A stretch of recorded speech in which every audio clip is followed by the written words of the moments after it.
यसको आधारमा तपाईलाई पक्राउ पुर्जी दिनु पर्दैन तपाईको अन्तिम इच्छा वाचा पूरा गर्नु के कुरा अन्तिम इच्छा भएन एकजना छन् अन्तिम इच्छा भने तपाई कानुन व्यवस्था सल्लाह अन्तिम इच्छा यस्तो शब्द बोल्नुहुन्छ अन्तिम इच्छा भन्ने शब्द बोल्दै हुनुहुन्छ यसको शब्द हैन सर नो सर तपाईले बोल्नु भएको अहिले अन्तिम इच्छा भने चाहिँ के हो सर यो भन्नु त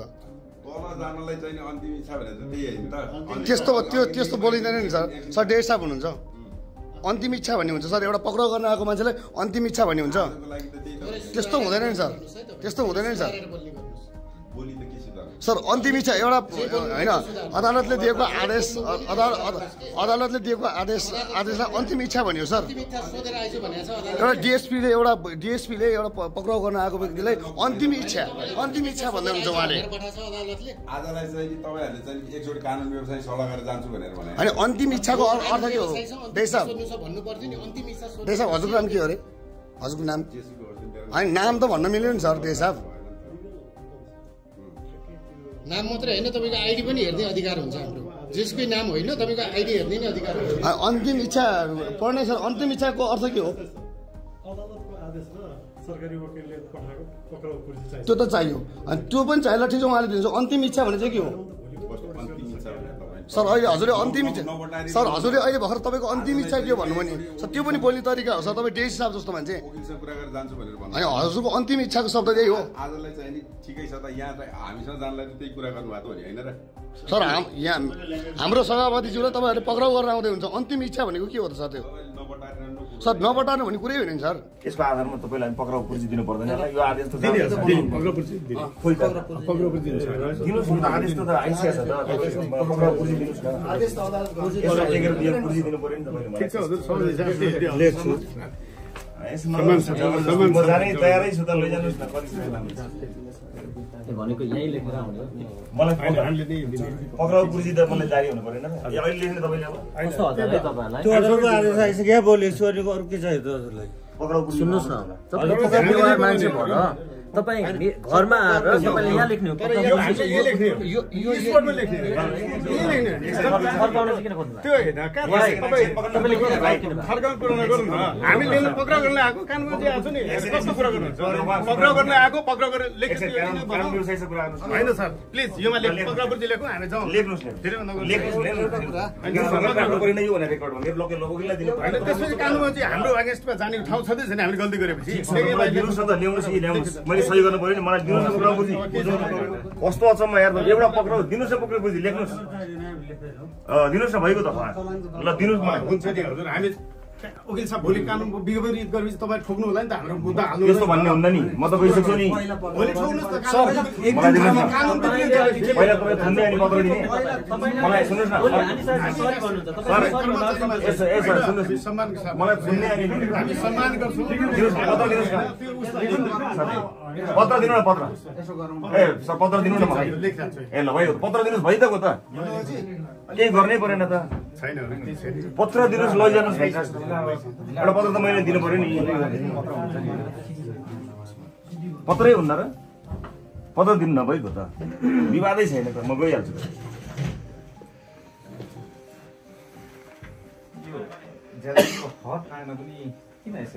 केही छैन उहाँहरूलाई गर्न दिउन केही छैन कानुन त कानुन बनाउनेहरु नै जस्तो लाग्छ त्यही गर्न दिनुहोस् मलाई केही आपत्ति छैन म तयार छु मैले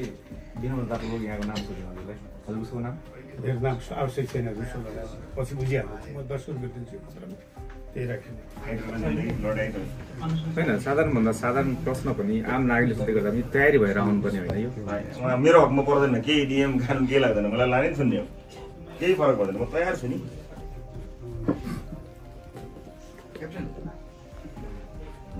सरकार छ यदि नगर नभए के भयो यो त हामीले लाइभ नै गर्नुपर्छ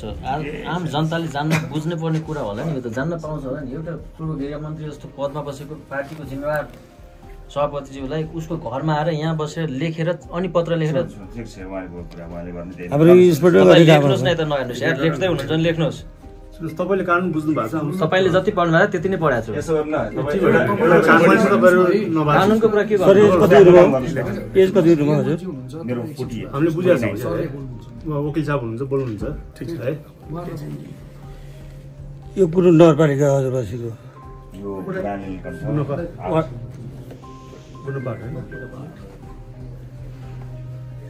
केही तयारी नगरी आज सबै मलाई सोध्छ यो त यही गर्ने 1.5 घण्टादेखि अगाडि नै मेरो हकमा त्यस्तो सबैको हामीले त्यही गर्छौँ पक्राउ पुलिस चाहिँ स्पोर्टमा लेख्ने जहिले पनि खान तलासी चाहिँ पक्राउ चाहिँ सिङ्गो देशले देखाएको छ ठिक छ हजुरले बुझ्नु भएको छ सर यो पक्राउपछि दिँदैछ सर लेखेर सर मन्त्रीज्यू सँगै हुन्छ सर सँगै आउने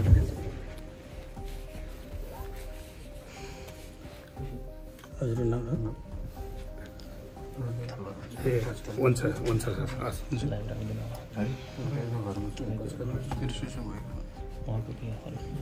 अधिकारी मागेर लाइभ पढ्नु इम्पोर्टेन्ट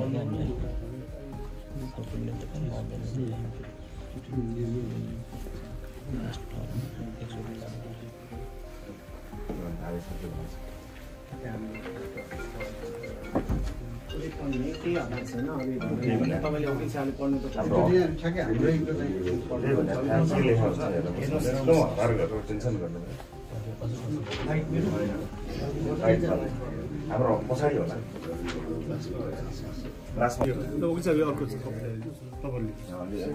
निष्कर्ष चुनाव पढिहाल्नु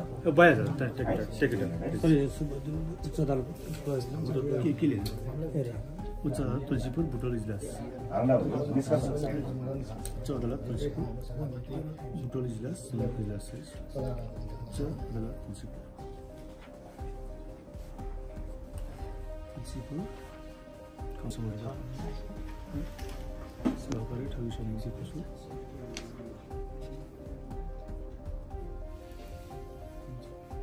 सहकारी ठगी समिति कसो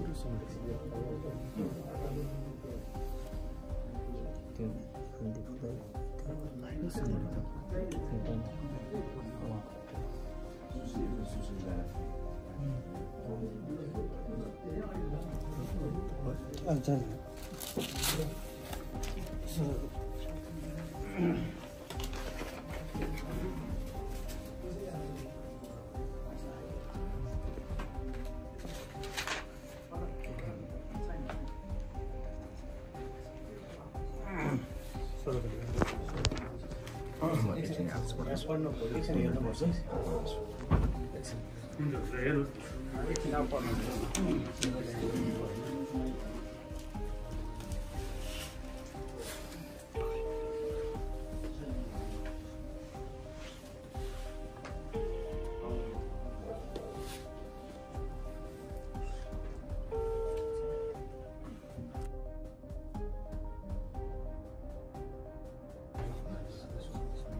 युनिफर्म पर्दैन सर अहिले आउँदैन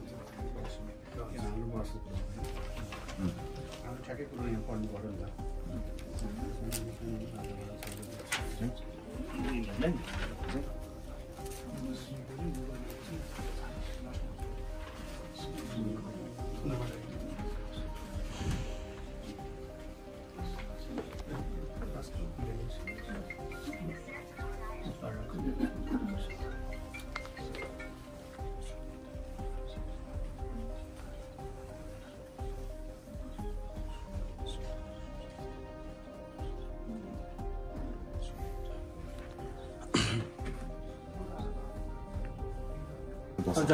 लाग्नु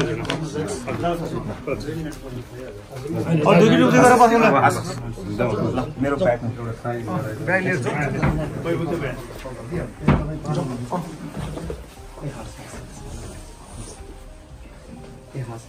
हेलो हुन्छ म चाहन्छु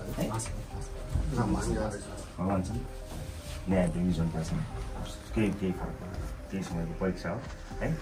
चिन्ता नगर कोहीसँग नजुक एकजनासँग नजुक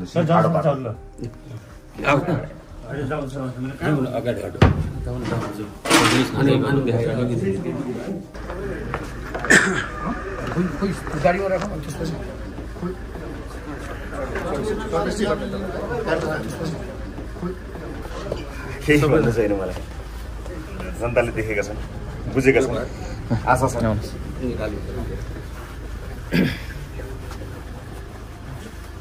लडाइँ लामो हुन्छ भन्ने मलाई थाहा थियो लड्छु म केही छैन आज अदालतप्रति सम्मान छ मेरो छोडिदिनु बाटो छोडिदिनु है क्लियर छोड्नु है त्यसमा यसमै हो गइहाल्छ म फास्ट यसमा हाम्रो को जान पाउँछ कोही त आउँछ यसमा पाउँदैन हामी किन हाम्रो भाइ प्रदीपजी ए सुरेशजी यता जानु छिटो यता आउनु यता यता सुरेशजी ए सुरेशजी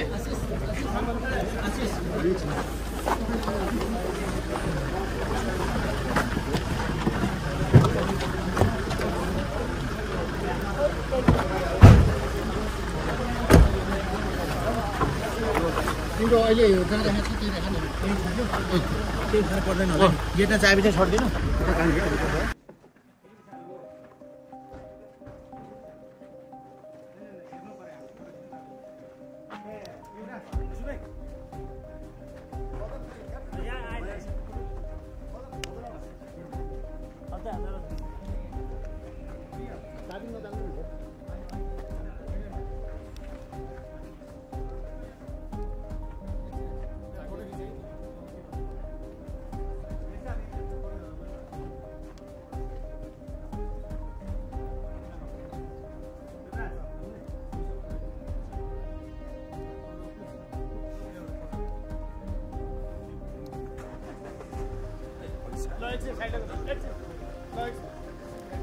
क्लियर गर्नु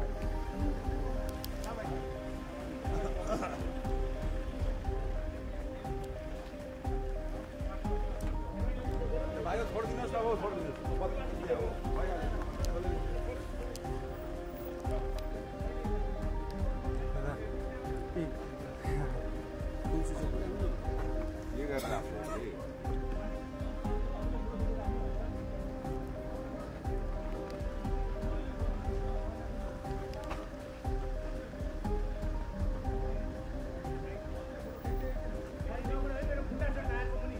अरे त्यो मेरो साइन हो त साइन गरेको फोटो खिच्न देऊ न सानो कुरा यार फोटो यो उहाँको लागि हो कि हजुरले फोटो खिचेर राख्नुहोस् सरलाई दिएको खोइ होइन सरलाई त्यो किन साइन नभएको पेपर किन दिनुहुन्छ एउटा उहाँको हो एउटा हामीसँग रहने कुरा हो खोइ त सरको चाहिँ उहाँको चाहिँ हामी राख्छु देखाउनु पर्छ क्या अगाडि जाउँ त